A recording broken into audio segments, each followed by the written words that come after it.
Hello friends, we're going to cover a very different kind of topic to start with today. Let us look at the kind of data we consume on a daily basis. And I'm not yet talking about digital data, not what you use on the machines. I'm just talking about the data which you grew up, like the pre-digital age also, like where your parents grew up, our generation grew up, and before that. So pretty much the languages have been around for very long. So we have been able to use some kind of free form of speech, text to represent that. And then of course the branch of math has been around. So being able to use numbers and perform a varied variety of operations and calculate and statistics, everything around it has been on. Then we definitely use a few things like switches, which have just two values. You like put them on, you put them off.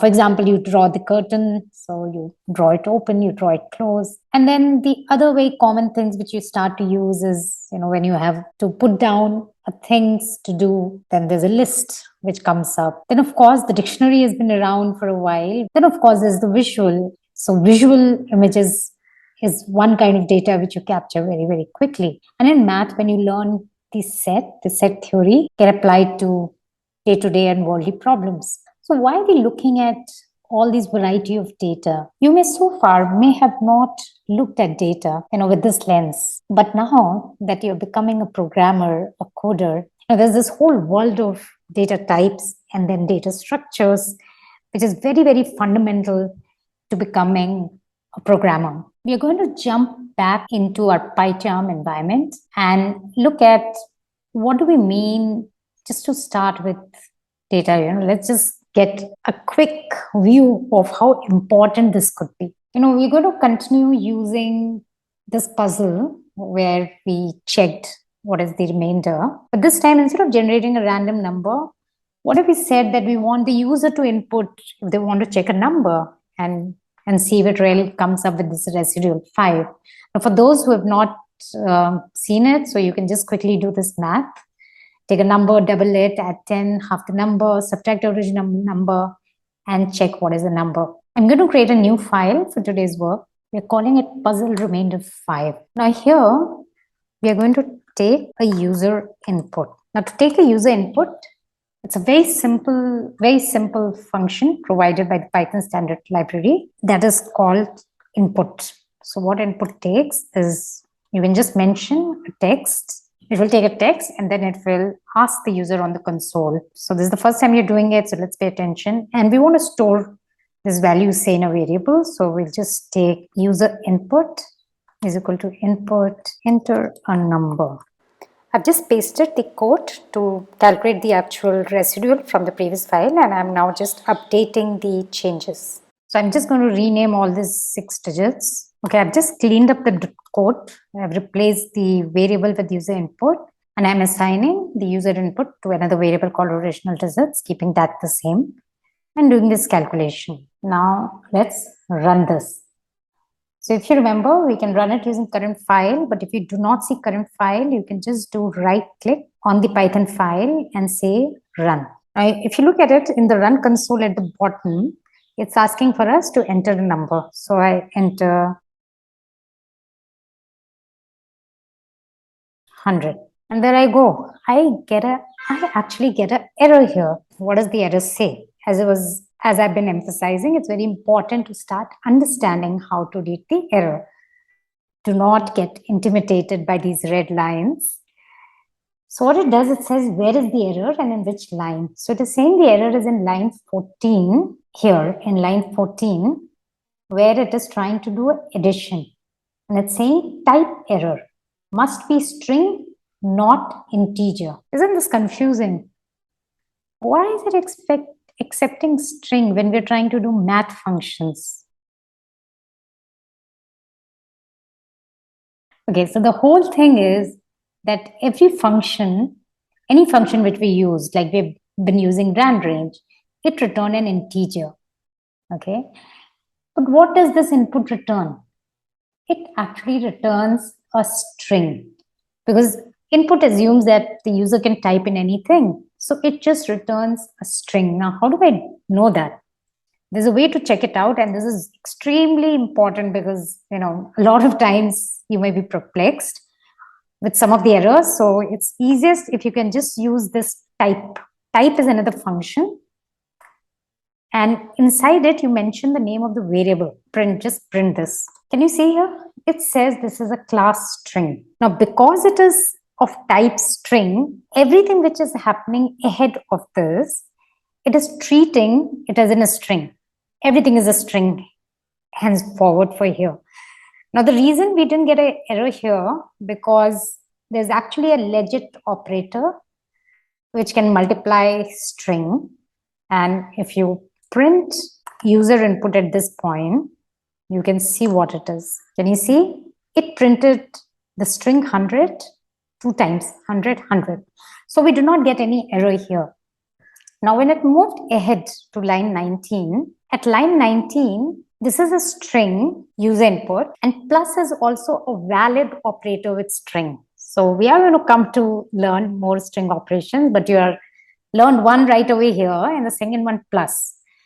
So plus is a valid operator for string. The only thing is that it only works with string. And here the problem is that we have given it a number 10 here. You know how to make something a string? By just putting in double quotes. So if I put double quotes here and I run it and I print, see what happens. So this multiplied by 2 printed the string 2 times, and this we are adding. So this is our user input now till here, and we are adding to it 10. So when we are adding, it basically just appended to it. It's like a join. People from Scratch background, remember we used to join 2 strings. So this is what we are joining here. However, it moved ahead and unsupported operand type for division. Right? So slash does not work with string at all. So now the type error is changed to say it is an unsupported operand type. So you saw, just because this number, which you are entering 100, you were totally expecting it to work just as well. It threw up so many surprises, and we ended up looking at it as a string. So I'm going to just go back to our original program and see how do we want to just make this entire thing work as an integer. So after we take this user input, so what we're going to do is now convert this value which we are getting from the user and converting it into a number. So what we will do is we will say user input equal to int. Make this an integer. Make what an integer? User input into an integer and store it back into user input. So here, now let's print the type of user input after this operation and see what happens. So we do 1000 here. So it takes class string and then it converts it into integer. And we missed to do one thing. So it's complaining here. Can you see line 22? It is saying between int and string. Now this is an int and this has become a string.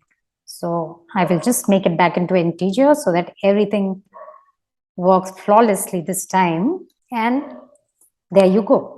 The whole program worked exactly fine. The only thing we had to do is right in the beginning, we had to make sure that when we take the user input as a number, if we are expecting the program to treat it as a number, we have to make sure that we convert it into an integer here. Or there are other type of, if you want it to be a float and stuff, you can do that. And I enter X, Y, Z. Trouble? We are trying to convert this into an integer. So basically what has happened here, if you look at the error, it is complaining on line 7, and it is saying that this, where we are trying to convert it into an integer, there is a value error. There's a value error where invalid literal for integer with base 10. So integer is confused because it is not finding a number to convert to integer. Yeah, there can be so many variety of errors just between an integer and a string. So what we will do to make sure that it is a digit before we convert to integer. So we will use a ready-made function, user input dot is digit or is decimal or is numeric. You can use any of these. They have some change differences here and there.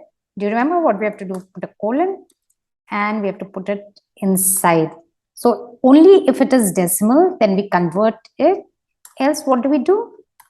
Else, we print a message, please enter a number. Now, if it is not a number, we don't want all this to be done. We only want all this code to be executed if it is a decimal. So I put all this under this else is outside. Now if we enter 30020, now only we enter a number, it does all the work. Yeah, it is first a string, then an integer. And if say we enter ABC, it will say please enter a number, and it will not do anything else. I really hope you enjoyed this introduction to the different kind of data and why it is important to be mindful about it, because all the computing is based on the kind of data you're dealing with. That is why this is fundamentally a very, very important topic to know. So we will continue to work and learn the different data types in Python and where and how they get used.